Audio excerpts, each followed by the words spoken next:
We've been descending for a while now. These tunnels are deeper than I thought. What could be down here?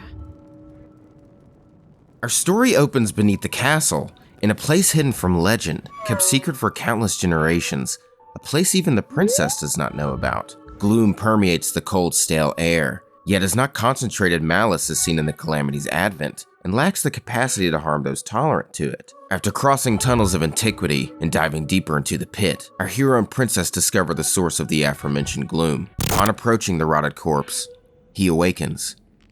Ganondorf, the embodiment of greed and relentless power, the menace unleashed.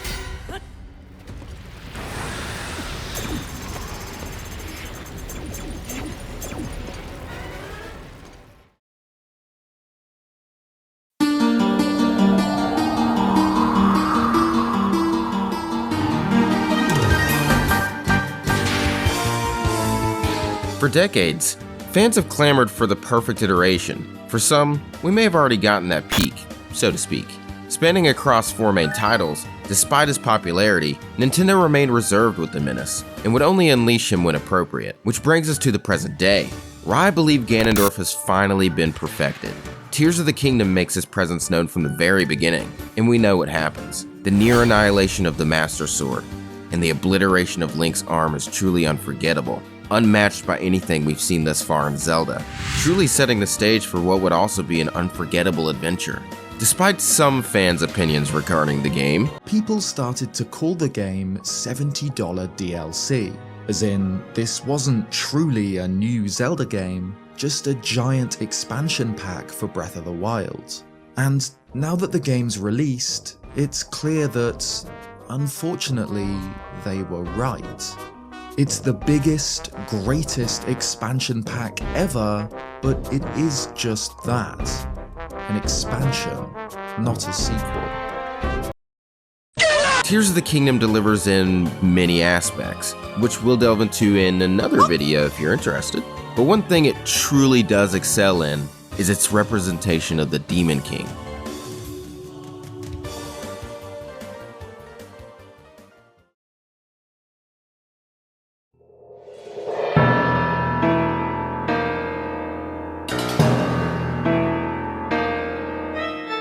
Ganondorf has never been one to have the deepest of personalities, barring the Wind Waker, of course. He's never needed a sympathetic origin. The King of Evil is just evil, the embodiment of an ever-incarnating hatred that spits in the face of time itself, laughing at the simple idea of gratitude.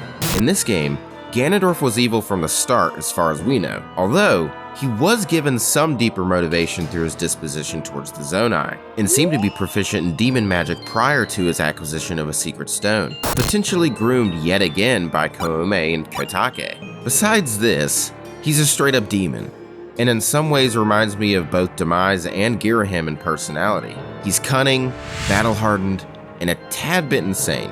When we first see Ganondorf in a memory, he's committing actual war crimes and attempting to overthrow Rauru as king from the very beginning. When we last see him, he still clamors and clings to his stolen power to achieve utter destruction.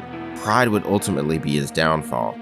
Admittedly, because of this, there's no real arc for Ganondorf, but I'd argue this isn't really necessary for a character so blatantly evil, hell-bent on conquest. He starts evil and ends evil, just as he should be. However, one aspect which often gets overlooked is Ganondorf's intelligence.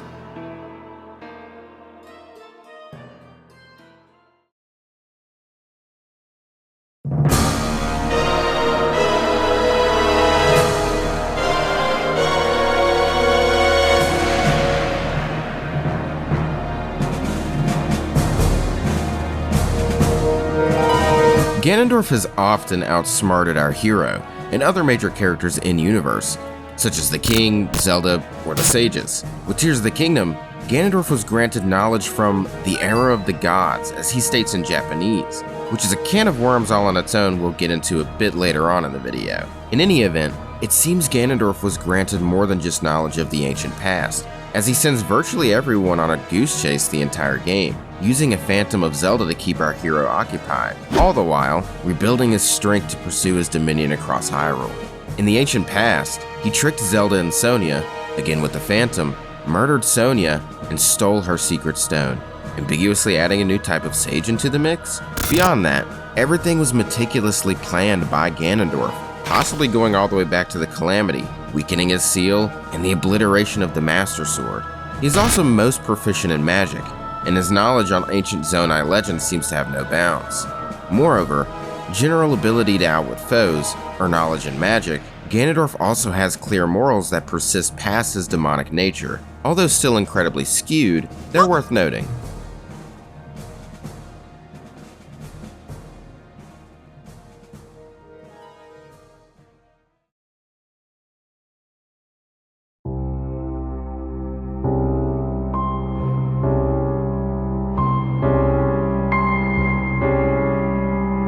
The reason he wants to rule Hyrule is because he truly believes he above all deserves it, especially above beings that descended from the sky, an insult to him. To him, the Zonai don't really deserve their power. They came from nowhere and established a dominion over Hyrule themselves. It's almost like Zonai colonization. The Zonai were colonizers. It's jealousy, a genuine desire to rule as king, and a resentment towards a larger-than-life power. Don't think because he really wants said power, it comes from an innocent place. He calls innocents peace-loving cowards, and commands his army to leave no survivors. Perhaps in the beginning he had some plan in mind for his Gerudo sisters, but as we see the aforementioned Koume and Kotake, it's more likely from his birth he's been groomed, and the demonic seed was rooted from the beginning. Moreover, just listen to his tone as he lies to Raru's face in his own home, meant to echo Ocarina of Time's classic meeting with Zelda. He has no respect for Raru, but envies the power the Zonai wield, believing the power and potential of the Secret Stones have been squandered, taken for granted.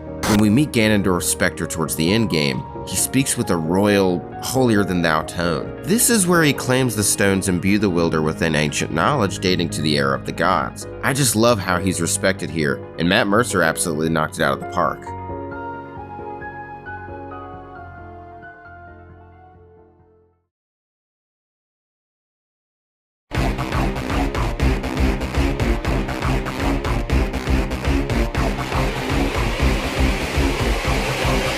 When it comes to appearance, Ganondorf has in many designs over the years, and this has got to be the zenith of the look of Ganondorf. When we first saw Ganondorf in Ocarina of Time, he's a much younger character, and his design reflects his character progression. In the child era, Ganondorf has shorter hair, lacks a cape, and his eyes have yet to be corrupted by the Triforce's power.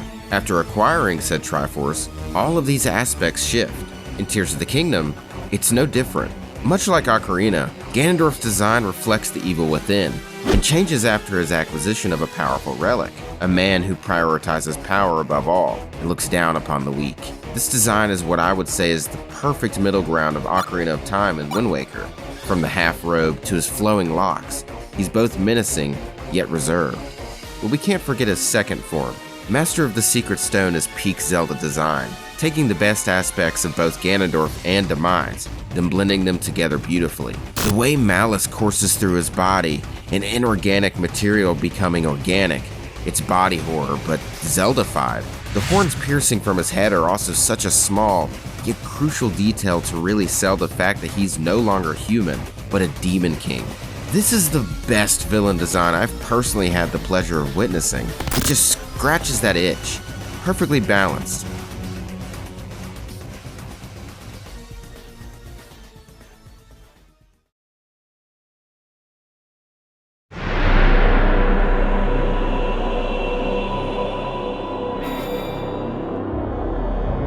I won't go too in-depth with this fight. If you want a more battle-focused analysis, check out Andy's channel where he's got a video about all of that. Nevertheless, Tears of the Kingdom undeniably delivers when it comes to the final boss battle. Again, he means business this time around. Phase 1, it's slow, but methodical.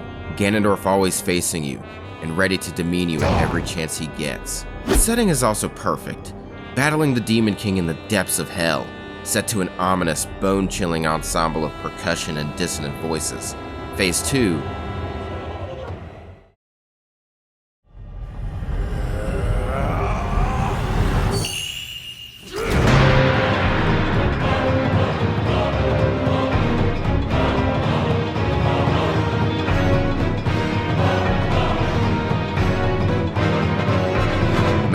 secret stone is just an absolute treat, and the musical fans may have recognized the song that plays when this phase begins. Call it nostalgia bait, using this track from Ocarina of Time was just delightful.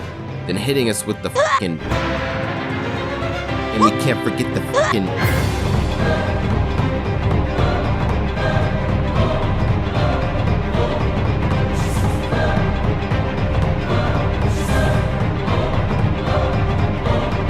Let's start with the elephant. Ganondorf and his seemingly unending knowledge of just about everything. In the beginning, Ganondorf claims to know both Zelda and Link, even referencing Raru's promise to him.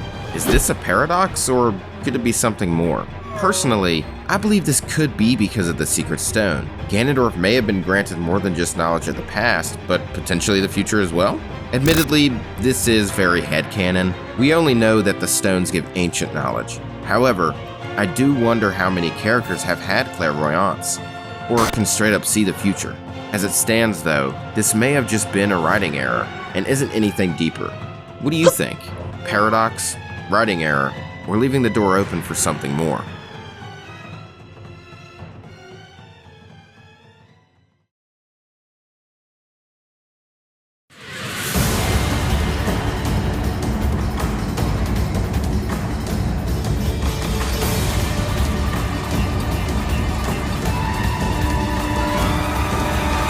Ganondorf's knowledge of the ancient past has often been overlooked. What could Era of the Gods really even mean? Some people believe this is referencing the Zonai, or perhaps when Hylia ruled the lands in peace and harmony. For me personally, I'd like to believe this is referring to the era of the Golden Gods and maybe Null, when it was their era, before life in Null Seal. This truly is an ambiguous statement though, but we can go pretty far with this idea. If Ganondorf knows this, then is he also aware of the Demon Tribe's curse? Perhaps aware of Malice's origin? Maybe he's even seen his past incarnations and their failures. This could also be why the Master Sword has seemingly been a major target for Ganondorf for 2 games now. Sure, the Master Sword has been used before to beat back the Calamity, but let's be honest, it's been kinda shafted a bit these last 2 titles. It would make more sense to target Zelda or the hero himself rather than the Master Sword. Beyond that, like I said earlier, this is how Ganondorf was aware of Draconification, as he was never directly told about it. Although, when Ganondorf sees the Secret Stone for the first time, he does seem to recognize it, alluding to that intelligence and knowledge prior to his own acquisition of a stone. Maybe he read it in an ancient Zonai tome?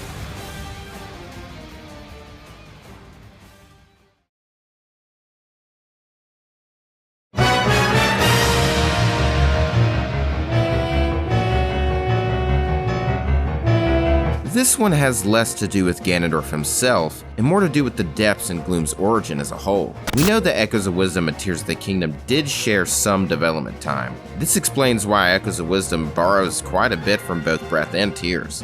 Bind, for example, being Magnesis or Ultra Hand to a great extent. But I want to talk about this. The giant pit that seems to never end at Gloom's origin. Where does it really go? In the depths, we can see these large root-like structures with Malice coursing through them, and if we follow these roots, they lead us to here. These roots aren't coming from Ganondorf, so who or what is this Malice being absorbed from? A few weeks back, I released this video about Null and his potential connections to the Demon Tribe. One thing I did fail to mention was this. Could it be that this is showing us Malice being directly pumped from Null? Furthermore, is this how Malice first took form and sprouted from Null? Perhaps these roots are directly connected to the Still World. Okay, alright, let's reel it back just a little bit. This could be more of a coincidence than an actual connection. It's more likely that these roots actually go down to the Dark Realm, i.e. Hyrule's version of Hell. We only see this place once, if I remember correctly, in Spirit Tracks, all the way back in 2009. What if this is Nintendo hitting at where the future of the series is really going? Not unlike DK, we could be venturing even deeper down, to the depths of the Dark Realm itself. With Echoes of Wisdom showing us Null 2, and where it resides, stay tuned for a future video.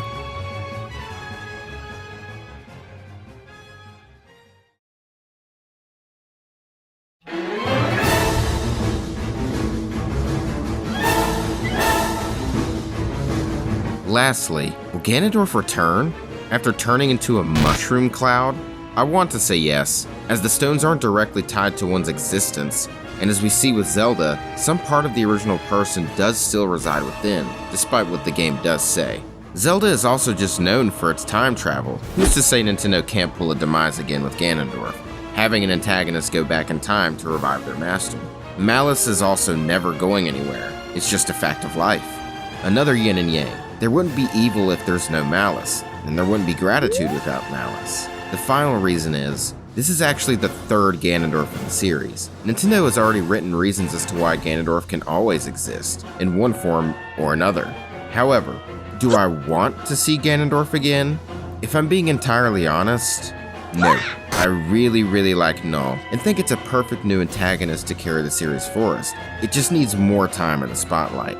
Furthermore, Tears of the Kingdom Ganondorf is just too good, and a perfect send-off to his character, if they so chose. From his mysterious background, comical levels of evil, to his incredible battle, and the theories surrounding him, I wouldn't have wanted him either other way.